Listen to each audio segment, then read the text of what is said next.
Set 1 में जिस तरीके से इंग्लिश वाले क्वेश्चन हैं उन सारी चीज़ों को मैं नहीं टच करने वाला हूँ। तो यहाँ से डायरेक्ट मैं 20 नंबर क्वेश्चन से आगे बढ़ूँगा, है ना। 20 के बाद से ना जनरल अवेयरनेस वाला जो यहाँ से हम लोग आगे बढ़ेंगे, ठीक है। देखो आप लोग बहुत ध्यान से देखना बाकी की चीज़। तो भाई जामिया ने तो सिलेबस बता दिया हुआ है 4 सेक्शन 5 सेक्शन में कि ये चीज़ें हम पूछेंगे। तो इस 5 सेक्शन को आपको कवर करने के लिए अगर आप ढंग से मिनिमम 2 ईयर्स के क्वेश्चन पेपर्स को, लास्ट 2 ईयर्स के क्वेश्चन पेपर को इस तरीके से, जिस तरीके से मैं अभी करने जा रहा हूँ उस तरीके से अगर आपने कर लिया तो हमारे हिसाब से आप जो है सिलेबस जो है उसके बहुत करीब तक पहुँच जाएंगे। तो इसीलिए दोस्तों आप लोगों को पता ही है कि जामिया का B honours political science very मतलब कंपटीशन होता है बहुत ज़्यादा इसमें। इसका कोड आप लोगों को पता है B05। अगर मैं बात करूँ 2022-23 के सेशन में किस तरीके से क्वेश्चन पेपर पूछे गए थे उसको लेकर, सबसे पहले मैं यहाँ पर कुछ चीज़ें आप लोगों को क्लियर करना चाहूँगा। ये क्वेश्चन पेपर यानी प्रीवियस ईयर क्वेश्चन पेपर जो होता है उसको सॉल्व करने का तरीका एक सिंपल नहीं होता है, जिस तरीके से लोग कर देते हैं कि कहते हैं कि 10 सालों का PY को हमने लगा लिया हुआ है। सिर्फ वो कैसे करते हैं, नंबर ए का ए, अच्छा ऑप्शन देखा हुआ है, ठीक है, नंबर 2 का बी। अब उनका सेट जो था उनके सामने, उसके हिसाब से वो सारी चीज़ें उनको पता था, या उन्होंने थोड़ा सा पढ़ लिया कि अच्छा ये वाला क्वेश्चन था, इसका ऑप्शन ए में ये था, या इसका आंसर जो है ना ये था, उसको वो पता हो गया। लेकिन क्या बाकी के 3 ऑप्शन जो है वो रिलेवेंट नहीं है? क्या आपने देखा है क्या वो 3 ऑप्शन से रिलेटेड मिलते जुलते नेक्स्ट ईयर या आने वाले कई सालों में क्वेश्चन रिपीट हो रहे थे उन्हीं के आसपास में? तो इसको मेरे हिसाब से PYQ जो लगने चाहिए उसका सबसे आसान तरीका ये है कि मान लीजिए आपके सामने यहाँ पे क्वेश्चन पेपर है, मान लीजिए यहाँ पे एक क्वेश्चन है और उसका ऑप्शन 1 2 3 4 ये होता है। ये 4 में से कोई एक आंसर जो होगा करेक्ट होगा, है ना। तो इसके बाद बाकी के बचे 3 ऑप्शन, उसका क्या होना चाहिए? तो उसका ये होना चाहिए कि उससे मिलते जुलते जितने भी रिलेवेंट पॉइंट्स है उसका हमारे पास नोट्स होना चाहिए। यानी क्वेश्चन जो भी था उस क्वेश्चन के साथ साथ आंसर भी मिला हमें और ये नए पॉइंट्स मिले। और इस नए पॉइंट से ज़रूरी नहीं कि सिर्फ 3 पॉइंट से मिलेगा, इस 3 पॉइंट से कम अगर बने तो मिनिमम जो बनेगा 10 से 15 पॉइंट्स आपके पास में हो जाएंगे। तो लोग कहते हैं सर नोट्स कैसे बनेगा? तो नोट्स इन्हीं PYQs को अगर आप ढंग से सॉल्व करेंगे तो नोट्स बनेगा। PYQs अगर आप ढंग से लगाते हैं तो आपका नोट्स बहुत बेहतरीन बन जाएगा, क्योंकि जब भी आप क्वेश्चन सोल्व करते हैं उसके बहुत सारे ऑप्शन होते हैं। उस ऑप्शन के बेसिस पे अगर आप ढंग से देखेंगे तो बहुत सारी चीज़ें आपका क्लियर होगा। उसमें क्या होगा कि जियोग्राफी होगा, साथ में मान लीजिए पॉलिटी का आ गया तो पॉलिटी हो रहा है आपका, मान लीजिए हिस्ट्री आ रहा है हिस्ट्री भी हो गया आपका। करंट अफेयर का क्वेश्चन ये होता है कि उससे मिलते जुलते चीज़ भी आप कर सकते हो, है ना। लेकिन ये ज़रूरी नहीं कि सेम चीज़ें आपको मिल जाए, तो करंट अफेयर ऑब्वियसली आपको पढ़ना पड़ेगा, ठीक है। उसके साथ साथ होता है क्या है कि जैसे रीजनिंग वगैरह है तो ये सब एकदम नॉर्मल पूछता है तो उसकी बातें मैं नहीं करूँगा। जियोग्राफी हो गई, हिस्ट्री पॉलिटी की क्वेश्चन हो गई, यानी स्टैटिक जीके वाला जो पोर्शन होता है उसकी भी बातें कर लूँ तो इस तरीके से जितने भी होते हैं तो उसको सॉल्व करने के बाद में ही होगा कि आपके पास अच्छा खासा जो है मटेरियल तैयार हो जाएगा। लोग कहते हैं सर सिलेबस क्या है? तो भाई जामिया ने तो सिलेबस बता दिया हुआ है 4 सेक्शन 5 सेक्शन में कि ये चीज़ें हम पूछेंगे। तो इस 5 सेक्शन को आपको कवर करने के लिए अगर आप ढंग से मिनिमम 2 ईयर्स के क्वेश्चन पेपर्स को, लास्ट 2 ईयर्स के क्वेश्चन पेपर को इस तरीके से, जिस तरीके से मैं अभी करने जा रहा हूँ उस तरीके से अगर आपने कर लिया तो हमारे हिसाब से आप जो है सिलेबस जो है उसके बहुत करीब तक पहुँच जाएंगे। तो इसीलिए मैं बच्चों को कहता हूँ हमेशा कि आप प्रीवियस ईयर, लोग कहते हैं कि 10 साल का, 5 साल का, 15 साल का, 16 साल का, इतने सालों का हमने लगा लिया, लेकिन आप किस तरीके से लगाएंगे तो आपके लिए बेहतरीन होगा, वो चीज़ बहुत ज़रूरी है। उसी पे आज हम लोग बात करेंगे। आप लोगों को पता होगा कि जामिया से रिलेटेड जो है बी ऑनर्स, जो भी बी ऑनर्स हो, कोई भी बी ऑनर्स, पॉलिटिकल हो, जियोग्राफी हो, सोशोलॉजी हो, साइकोलॉजी हो, तो उससे रिलेटेड चीज़ें हम लोग यहाँ पे करने की कोशिश कर रहे हैं। कुछ कंटेंट वगैरह हम लोग आपको डे टू डे देने की कोशिश कर रहे हैं, जिसमें मैं पूरा लेंदी नहीं करा सकता, शॉर्ट टर्म में कराता हूँ। अगर बात की जाए कि इतना लंबा चौड़ा लेक्चर क्यों दे रहे हैं, सीधे क्वेश्चन सॉल्व करा दीजिए, आपको सॉल्यूशन से मतलब है। तो भैया ये रहा आपके सामने, देख लो कि ये रहा सेट डी, जाइए आप अपना देख लीजिएगा कहीं से भी आंसर, की किसी भी यूट्यूब चैनल पे आपको मिल जाएगा। लेकिन वही होगा जो मैंने पहले बताया आपको, कहीं से भी सेट उठाइएगा उसका आंसर देख लीजिएगा, सारी चीज़ें अपना उसी तरीके से, पुरानी तरीके से जिस तरीके से चला आ रहा है, लोग करते जा रहे हैं, उसी तरीके से आप भी कर लीजिएगा। तो मैं आपको यहाँ पे सजेस्ट करूँगा कि एक प्रॉपर वे में आपको गाइडेंस चाहिए, साथ साथ आपको लाइव लेक्चर चाहिए, सारी चीज़ों को कवर करने के लिए क्या करना चाहिए और क्या नहीं करना चाहिए और किन सोर्सेज से हमें करना चाहिए, इन सारी चीज़ों के लिए हमारे पास आइए, यानी स्टूडेंट ऑनलाइन कोचिंग के पास में आइए। बहुत नॉमिनल चार्ज में आपको सारी चीज़ें डिटेल वे में बहुत स्मूथली चीज़ों को लेकर कराया जाता है, जिसके लिए आप कांटेक्ट कर सकते हैं हमारे पास 98 91460883 पे। इतना लंबा लेक्चर देने की ज़रूरत नहीं थी, आप लोगों का भी ये सही था कि क्या ज़रूरत है आपको ये सब बताने का, आप बता दिए, इतना काफ़ी था। तो हमारा ये है कि आप लोग ज़्यादा भटके नहीं चीज़ों के लिए। आप बहुत सारे गलत जगहों पे बहुत सारे लोग चले जाते हैं और बहुत सारे चार्जेस दे देते हैं और उनका कुछ फ़ायदा भी नहीं होता है, और बाद में बच्चे जब आते हैं 1 साल 2 साल गैप हो जाता है उनका, तो आके कहते हैं कि आप लोगों का तो पहले हमें पता नहीं चला। तो ठीक है, अभी यहाँ पे हम लोग करते हैं। देखिए मैं यहाँ पे सेट 1 में जिस तरीके से इंग्लिश वाले क्वेश्चन हैं उन सारी चीज़ों को मैं नहीं टच करने वाला हूँ। तो यहाँ से डायरेक्ट मैं 20 नंबर क्वेश्चन से आगे बढ़ूँगा, है ना। 20 के बाद से ना जनरल अवेयरनेस वाला जो यहाँ से हम लोग आगे बढ़ेंगे, ठीक है। देखो आप लोग बहुत ध्यान से देखना, बाकी की चीज़ें आप कवर कर लोगे, मैं ज़्यादा नहीं करा पाऊँगा यहाँ पे, लेकिन इतना करा दूंगा कि आपको इतना आइडिया लग जाएगा कि बहुत सारी चीज़ों को आप जाके घर पे अपने अगर मेहनत करते हैं तो बहुत अच्छे से कर लोगे, खुद से भी कर लोगे, ठीक है। यहाँ पे देखो which one of the following pair is correctly match, ठीक है, करेक्टली पेयर के मैच कराने की बातें कर रहा है, ठीक है। छोड़ दो भाई, तुम इसके आंसर के चक्कर में क्यों पड़े हो, थोड़ी ना ज़रूरी है कि जामिया इस क्वेश्चन को पूछेगा, नहीं। ऐसा कभी हुआ है कि रिपीट हो गया, एक आध क्वेश्चन, मुश्किल से 2 क्वेश्चन कभी कभार रिपीट हो जाता है। इस चीज़ को तुम छोड़ो कि क्या इसका आंसर करेक्ट होगा। अब यहाँ पे बात करो बैटल ऑफ बक्सर जो हुआ था, इसके बारे में जाके देखो गूगल पे क्या है कि बैटल ऑफ बक्सर किसके बीच में हुआ था, कब हुआ था, ठीक है। तो बैटल ऑफ बक्सर जो हुआ था 1764 में हुआ था, और किसके बीच में हुआ था, तो British East India Company and combined army of Mir Qasim, ठीक है। किसके किसके बीच में हुआ था, मीर कासिम, तो यहाँ पे मीर जाफर, तो सबसे पहले तो ये आंसर गलत हो गया। तो ये इसके चीज़ बैटल ऑफ बक्सर के बारे में पता चल गया कि 1764 में हुआ था और किसके बीच में हुआ था, ये चीज़ हमें पता चल गया, ठीक है। उसके बाद थोड़ा सा आगे बढ़ते हैं, बैटल ऑफ वैंडीवास। बैटल ऑफ वैंडीवास के बारे में बात की जाए तो बैटल ऑफ वैंडीवास जो हुआ था कब हुआ था, 1760 में हुआ था, यानी इससे पहले हुआ था, 1760 में हुआ था। और किसके बीच में हुआ था, फ्रेंच एंड ब्रिटिश में हुआ था, ठीक है। किसके किसके बीच में, फ्रेंच एंड ब्रिटिश में। तो French versus east India company, British हो रहा है तो ब्रिटिश ही थे वो ईस्ट इंडिया कंपनी का।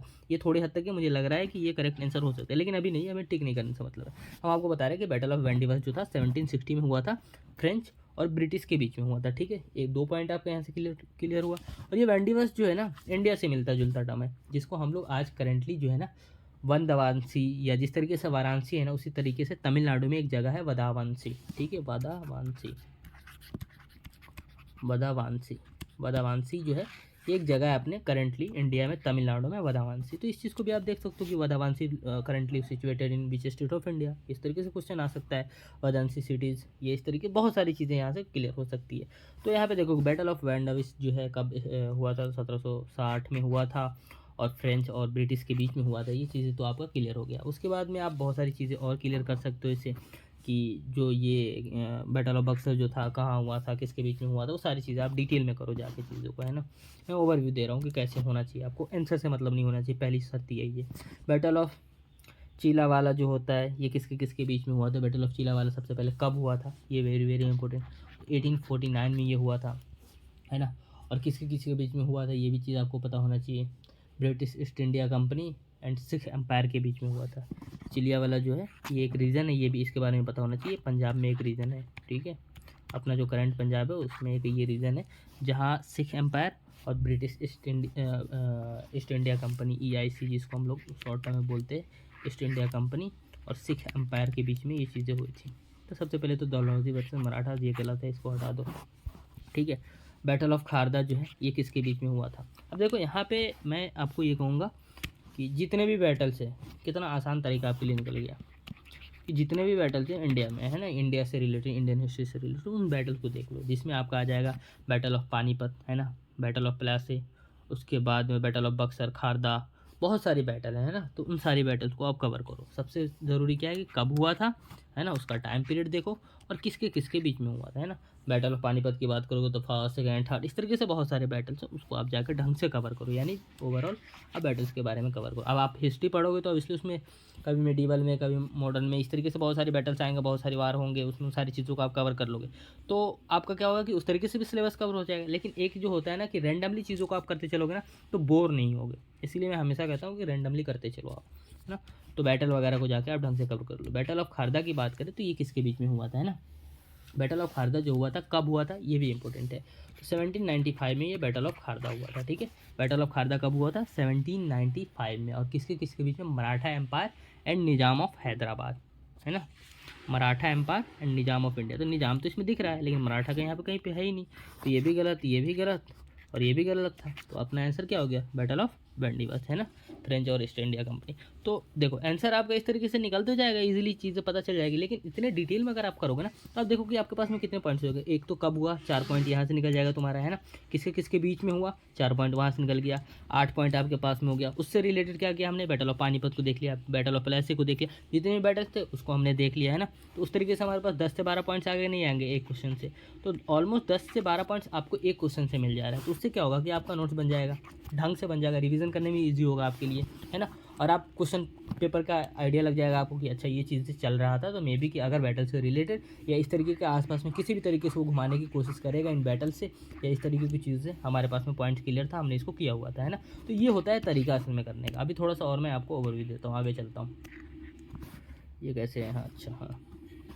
The types of desert with less amount of sand and high largely barren hard rocky plateaus is known as by which of the following। देखो ये आप क्लास 7th या 8 में आप अगर NCERT फॉलो करे होंगे तो आप उसमें जब जियोग्राफी वाले पार्ट्स वगैरह को पढ़ेंगे तो इस तरीके से हैं कि जितने भी डिजर्ट वगैरह है उस पर प्लेटू वगैरह हो गए, तो इस तरीके से क्वेश्चन है। लेकिन इतना डीप में नहीं है, हम लोग भी डिजर्ट जो कराते हैं तो इतना डीप में हम लोग नहीं कराते। डिजर्ट मैं भी कराता हूँ, मेरे भी सिलेबस में है डिजर्ट था, जामिया में क्वेश्चन डिजर्ट से पूछे जाते हैं, लेकिन नॉर्मल पूछा जाता है, लेकिन इतना डीप नहीं पूछा जाता था। तो ये नॉर्मल चीज़ें हैं, लेकिन जब आ गया सामने तो इसको हम लोग कर लेते हैं, ठीक है। तो अब देखो कि इसमें क्या कह रहा है ये, है ना। अब इसका आंसर क्या होगा, इसका आंसर तो मतलब छोड़ हटाओ, इसके आंसर पे छोड़ दो। पहले सबसे पहले हम लोग जान जाते हैं कि ये बरखांस क्या होता है, ये बैडलैंड क्या होता है, ये मैदान क्या होता है, ये हमारा क्या होता है, ठीक है। अब देखो बरखांस क्या होता है कि सपोज कर लो कि एक ना रेगिस्तान है, डिजर्ट वाला एरिया है ना। और एक डायरेक्शन से, जब एक डायरेक्शन से, है ना, एक डायरेक्शन से बहुत सारा जो है एयर आ रहा है, मतलब जिसको हम लोग वाइंड बोलते हैं, बहुत सारा वाइंड आ रहा है। तो ये क्या होगा कि ये यहाँ वाला जो सैंड था वो कैसा बन जाएगा, इस तरीके से उठेगा ना, इस तरीके से उठ के इस तरीके से छतरी टाइप का बन जाएगा। अपना सर्च करना जाके बरखांस को गूगल पे और उसकी पिक्चर को देखना, तो बेसिकली आपको समझ में आ जाएगा कि मान लो ये डिजर्ट था पूरा, है ना, और पूरा डिजर्ट था, ये पूरा डिजर्ट था, है ना, पूरा डिजर्ट था। और यहाँ से एक डायरेक्शन से बहुत सारा हवा आ रहा था, तो यहाँ वाला जो सैंड था वो ऑटोमेटिकली उड़ेगा और उड़ के इस तरीके से ऊपर छतरी टाइप का बन जाएगा। उसको हम लोग बरखांस बोलते हैं ना, इस तरीके का बन जाएगा, तो इसको हम लोग बरखांस बोलते हैं। ये थोड़ा डीप में जाने वाली चीज़ें हैं, है ना, इसको आप लोग देख लेना कि बरखांस किसको बोलते हैं। अगर बरखान की बेसिकली अब अगर आप डेफिनेशन वगैरह देखोगे तो इसका ये था कि इसका अगर मैं बात करूँ तो जिसको हम लोग बोलते हैं सैंड ड्यून, है ना, नॉर्मल लैंग्वेज में बरखांस को हम लोग सैंड ड्यून बोलते हैं। सैंड ड्यून जो होता है, एक मिनट, सैंड ड्यून होता है नॉर्मल लैंग्वेज में बरखान, है ना, सैंड ड्यून है, उसका जो छतरी टाइप बन जाता है, इसको मतलब रेत से जो बना हुआ होता है उसको हम लोग सैंड ड्यून या बरखांस बोलते हैं जियोग्राफिकल टर्म्स में। इसको इसके बारे में, बरखांस के बारे में आप और भी चीज़ें सर्च कर सकते हो, लाइक बरखांस ये जो फर्स्ट टाइम टर्म्स था वो कब आया था। तो I think according to me 1881 या 1881 में ना ये बरखांस वाला टर्म आया था। और कोई रशियन थे, उन्होंने दिया था कि ये वाला जो ये चीज़ें हो रही है, ये वाइंड एक डायरेक्शन से आ रही है और ये डिजर्ट वाले एरिया से जो सैंड है वो ऊपर उठ रहा है, तो इसको हम लोग ना बरखांस बोलेंगे। तो लेकिन नॉर्मल लोगों को बरखांस तो थोड़ी समझ में आता है, ये तो रशियन टर्म था, तो उसके लिए नॉर्मल यूज़ आया वर्ड सैंड ड्यून, है ना। तो सैंड ड्यून के बारे में आप थोड़ा सा जाकर सर्च करेंगे, है ना। देखो ये मत कहना कि बोरिंग है ये चीज़ें। देखो ज्योग्राफी वाला पार्ट मैं हमेशा बच्चों को क्लास लेता तो बोलता हूँ थोड़ा बोरिंग है, लेकिन कर लेना, 6 से 7 नंबर तुम्हारा रखा हुआ है, ठीक है। अब थोड़ा सा आगे चलते हैं। बैडलैंड के बारे में ये भी है कि देखो ये भी ज्योग्राफी के 7th 8th क्लास के स्टैंडर्ड का है। बैडलैंड मतलब वो लैंड जिस पे एग्रीकल्चर अपन नहीं कर सकते, है ना, वो लैंड होता है जिसको हम लोग बैडलैंड कहते हैं। बस बेसिकली यही होता है। आप बैडलैंड को जाके अगर आप देखोगे ना तो इस तरीके का होगा और इस तरीके से होगा, जो भी एक एरिया होता है डिजर्ट वाला, और उसमें जो होता है क्या कि मिट्टी वगैरह जो है ना भर जाता है ना, तो इसको हम लोग बोलते हैं क्या, बैडलैंड होते हैं। यानी बेसिकली जो एग्रीकल्चर से रिलेटेड नहीं होता उसको हम लोग बैडलैंड के रूप से जानते हैं। मैदान वगैरह वही है, आप लोगों को भी पता है कि मैदान किसको कहते हैं। तो जो मैदान जो होता है उसको हम लोग बोलते हैं रेन शेडो एरिया। एक्चुअली में जो रेन शेडो एरिया जो होता है उसको हम लोग मैदान बोलते हैं। रेन शेडो एरिया, है ना, रेन शेडो एरिया जो होता है उसको हम लोग मैदान बोलते हैं। और हमारा किसको बोलते हैं ये सर्च कर लेना। हमारा क्या होता है, जो एक क्या बोलते हैं उसको, हमारा था created by the process of deflation, है ना। अब डिफिलेशन से क्या होता है ना कि मान लो कि जो एक मिनट में इसको समझाता हूँ ग्राफ के जरिए। अब मान लो कि ये डिजर्ट है ना, ठीक है, और ये डिजर्ट पूरा मैंने इसको डिजर्ट बना दिया पूरा। ये मान लो डिजर्ट है, ये पूरे रेत है, सैंड वगैरह है ना। और इसमें क्या होगा ना कि ये नीचे नीचे नीचे नीचे धंसते चले जाते हैं, थोड़े थोड़े थोड़े थोड़े नीचे नीचे धंसते चले जाते हैं, उसको हम लोग ना हमाड़ा बोलते हैं ना। तो ये बेसिकली होता है हमाड़ा। तो ये क्वेश्चन क्या पूछ रहा है आपसे, देखो। The type of desert with less amount of sand and high largely barren hard rocky plateau is known as by the which of the following name. अब इसमें देखो कि आपको कौन लग रहा है कि बरखांस क्या था। बरखांस का मतलब क्या था बताओ, वाइंड वाला एरिया था, मतलब उसमें वाइंड से आने के बाद में वो छतरी टाइप सैंड ड्यून बन जा रहा था, बैडलैंड, जिसमें एग्रीकल्चर से रिलेटेड चीज़ें नहीं था।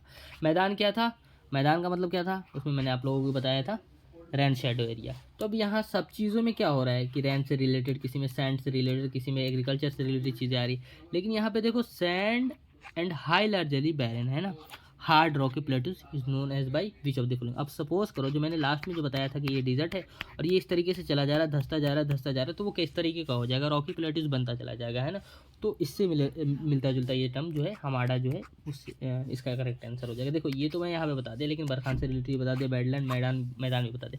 तो इसको थोड़ा बहुत आप सर्च करोगे या बेसिकली जाकर डिजर्ट वाले टॉपिक्स को अगर आप कवर करते हो, है ना, तो एनसीईआरटी से बेसिकली, तो आपका ये चीज़ें जो है ना कवर हो जाएगा ऑलमोस्ट। तो इसको आप देख सकते हो, थोड़ा बहुत डिजर्ट से रिलेटेड और भी चीज़ें हैं, जैसे बता सकता हूँ मैं आपको कि थार के बारे में आप देख लो, थार डिजर्ट कहाँ है, उसके बाद में सहारा कहाँ पे है ना, उसके बाद में आपका अटकामा कहाँ पे है ना, बहुत सारा है। मतलब डिजर्ट पे बेसिकली जो है हमारी 2 दिन की क्लास होती है, लाइव क्लासेज जो होती है हमारी कोचिंग की, उसमें 2 दिन हमारी डिजर्ट पे क्लास होती है, तो उसको भी आप देख सकते हो किस तरीके से क्वेश्चन एराइज होता है नॉर्मली डिजर्ट पे, या पहले किस तरीके से हो रहा था।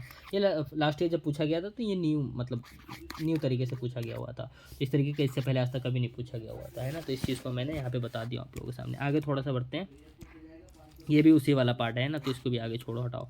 ठीक है, यहाँ पे देखो mount Abu is located which of the following state, ये सबको पता है कि राजस्थान में होता है, ठीक है ना। तो इसको चलो ठीक है कि तुम टिक कर लो, है ना। अब यहाँ पे आ जाओ, मध्य प्रदेश, उत्तर प्रदेश, कर्नाटका।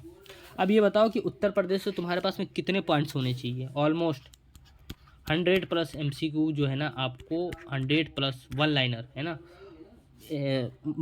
मध्य प्रदेश पे होने चाहिए। 100+ जो है आपको उत्तर प्रदेश पे होना चाहिए, कर्नाटका पे होना चाहिए। बेसिकली आप मध्य प्रदेश में सिर्फ जियोग्राफिकल कंडीशन को भी आप देखोगे ना, तो उसमें आपके लेक्स हो गए, उसमें आपके नेशनल पार्क हो गए, उसमें आपके रिवर्स हो गए, उसमें आपके डैम्स हो गए, उसमें आपको हाइड्रो इलेक्ट्रिक प्रोजेक्ट हो गए। इसमें जितने भी मध्य प्रदेश के जियोग्राफिकल कंडीशन की अगर मैं बात करूँ, तो उसमें अगर आप कवर करते हैं तो ऑलमोस्ट जो है आपके 100+ पॉइंट हो जाएंगे। अगर पॉलिटिकल जाते हैं तब भी आपको अच्छे खासे पॉइंट हो जाएंगे।